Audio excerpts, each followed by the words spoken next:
Hi everyone, thanks for tuning in to the JB Arts YouTube channel. Today we've got a cartooning sort of exercise. I've done sort of a comic book, a comic strip kind of program for you today. And what we've got is a character who's a professional race car driver. And the idea that I had was that he let his license expire and now he has to go retake the test. Sort of based on the idea that if I had to go retake my driving test, I'd probably fail a few times too.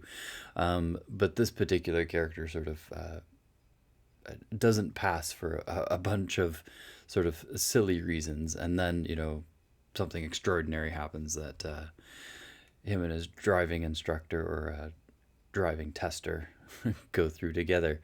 So yeah, thanks for tuning in. Enjoy the video. With the tablet, we've ended up going. I tried it by drawing all of my ideas first on there, and then before going into the comic book. So there's a lot of sort of pre-thought, and I'm sort of referencing my iPad as I go, and yeah, I used a program called Sketches, and that seemed to work quite well for what I'm doing. I'm not any good at it yet, but hey, guess what? You always get better by doing it, right? I really wanted to be sort of racy and sporty, um, and then I went with like three different levels of cars. So this is almost like a stock car kind of character who's been on the track, and then it takes his personal sports car in, and it's just not what the tester wants to drive. It has a 5-point harness and things like that, and he's just totally unimpressed by having a really cool car, which to this young guy who's just lost his license, he's like, man, this is the coolest thing ever. So he ended up having to borrow his brother's little sports car, which is based on the Toyota IQ, and a sporty version of it, and which is just as unimpressive to both of them, but overall is a fun little car. Yeah, so you can see that I'm sketching through everything. I'm not putting in every little detail. I'm just trying to get sort of the composition and make sure the story has some good flow. I'm not erasing a whole lot, and I'm just going through piece by piece and trying to get in each frame almost a different view of what's going on. So it's not the same sort of two characters looking at each other or looking away from things. I'm trying to get different views that sort of express the moment. In a lot of your comic book, what you want to try and do is each frame tells part of the story. You should be able to almost read your story through the pictures. If pictures are worth 1,000 words, then you're writing a lot more information than you could probably print on the page, just sort of by hand. So the words should almost accompany the pictures. So right now what you're seeing on the screen is me drawing the car in sort of several different positions as if the car is sort of turning and then just taking a segment. I couldn't seem to draw inside those four tall rectangular boxes and sort of visualize what that's going to be like. So I kind of drew it large first and then just took a tiny sliver of the piece that I need. It's okay to draw on several different sheets of paper. It's okay to trace what you're doing to make it work. The only time we really consider, tracing cheating or something like that is if you're copying somebody else's artwork and signing your name to it. In this case here, you drew it, so why not, trace it onto other things? I modeled the car mostly after a Toyota IQ, and it's just sort of small enough, sporty enough. Both the character and the instructor are just not impressed by the particular car. It happens to be sort of the joke is that he borrowed his brother's car to do it because his car was too sporty for it, and it gave us a good effect that we could make the car look a little bit extra small. We can make the truck look beside it, extra large, and the people in the car, shoulder to shoulder, they're really sort of tight and make the situation even more uncomfortable. And that's sort of what cartooning is. It's they're exaggerations of truths. They're sort of silliness of things that are funny. And when we're we're looking at references or things to do, you can just inspire yourself from telling what's your favorite joke. Try and illustrate your favorite joke. That they can be as simple as that. You know, slapstick, someone slipping on a banana peel. You can do anything that you want. It could be reenacting, a YouTube video that you've seen. And in this case here, I ended up referencing a lot of YouTube videos based on the Toyota IQ because you can take them for test drives, virtual test drives on YouTube. You can see how it looks to change an oil. And that's how I got some of the views of like underneath the car and tried to create more of a dynamic comic that's interesting to read by changing the visuals on a regular basis. So it's not just sort of the same two characters looking at each other, just sort of exchanging dialogue. In this case here, we try and get different vantage points of the car, of the characters in the car, or what it might look like from a person in another car viewing what's happening to the Toyota in front of them. So the next part of the video is going to be inking. In this video, you get to see the sketch of the entire comic book, which is about 22 pages less the cover.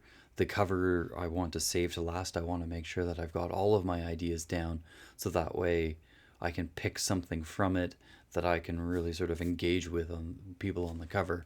So cover last. And then we're going to ink 3 pages and sort of color 3 pages. And there'll be a part 2 as well. So inking in itself isn't just tracing. Inking is an art form all on its own. And you can be extremely expressive with it. So over your sketch is where you put in all of your details and things. Where, you can see here in the racetrack, I've tried to put in some of the bleachers, the lights. I've darkened the road and tried to leave some white spots for where the cars are actually sort of racing around the track. It's a good place to sort of add hatching as shadows. So the majority of the picture is either black, white, or in different degrees of shaded or hatchedness, if you will. I do switch out my pens, mostly because of the size of the comic itself. I used a 02 pen, which is sort of a fairly fine tip pen.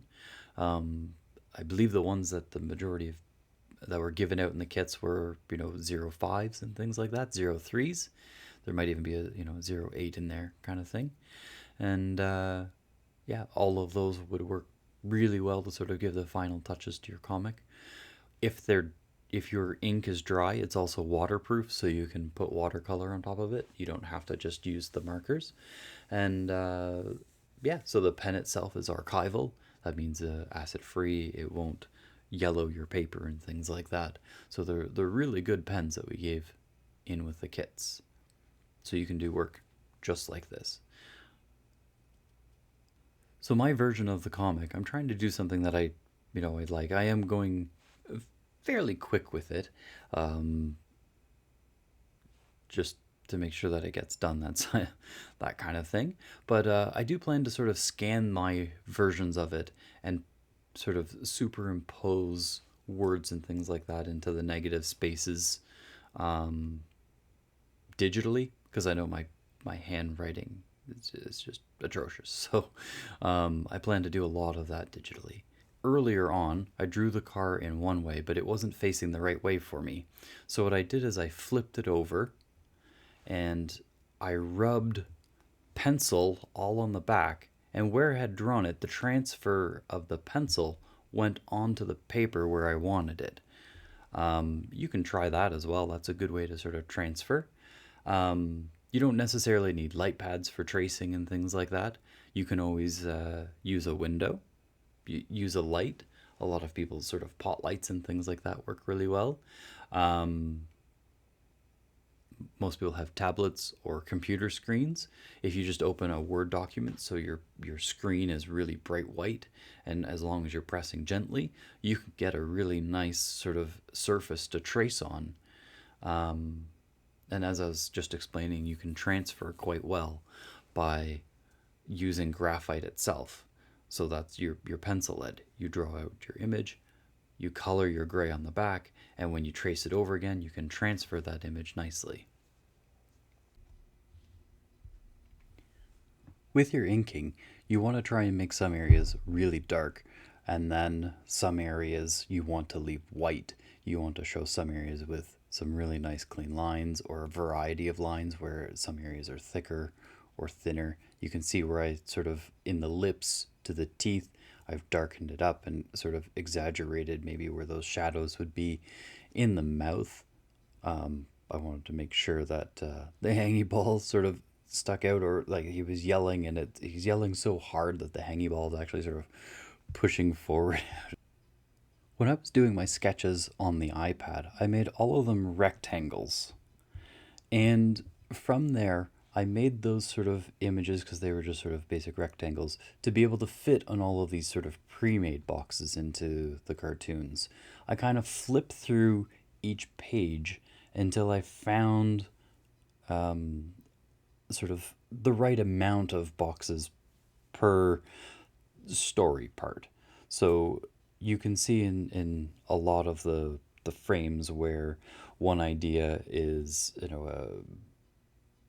the racetrack owner is talking to the kid about, what do you mean you've lost your license, and sort of being reamed out about it. And then the next pages you flip would be him going through the experience of why he's failed. And then as that thought is finished, you flip the page and you find on your next page that, okay, now he's gone to take his test, and this is the uncomfortable sort of setting in, this sort of framework. And as you flip the page again, okay, now they're hitting the highway, and then this is where all of the action is going to happen. So picking out your frames to match what kind of story you're telling can be really important. I'll make sure that there's a link to these so you can actually print or download more of these sheets if you need them. You can find that on the website, jbarts.ca, and I'll make sure that you can print them off in sort of PDF form if you need more. So the markers that I'm using, they're sort of double tipped. They've got sort of a fine tip on one side, and then sort of a soft felt tip, almost a brush tip on the other. They're not the same ones that we sold in the kit, mostly because I sold out of those ones. I sold them all as kits, and when I came to do the video, I realized that I had none left for it, so I just used these ones instead. They worked quite well. In the second video, I'm going to go through and refine my coloring. Right now, I'm just sort of sketching in the colors as I want them, and I'll probably go over a second round with pencil crayon. So that's something to look forward to on the second video. All right, thanks for tuning in. Have fun with your drawing. Make sure that it's something that you find funny and silly, and see how far you can push the silliness. And that's usually what makes a great comic book. All right, thanks for tuning in. We'll see you on the next video. Have yourself a wonderful day.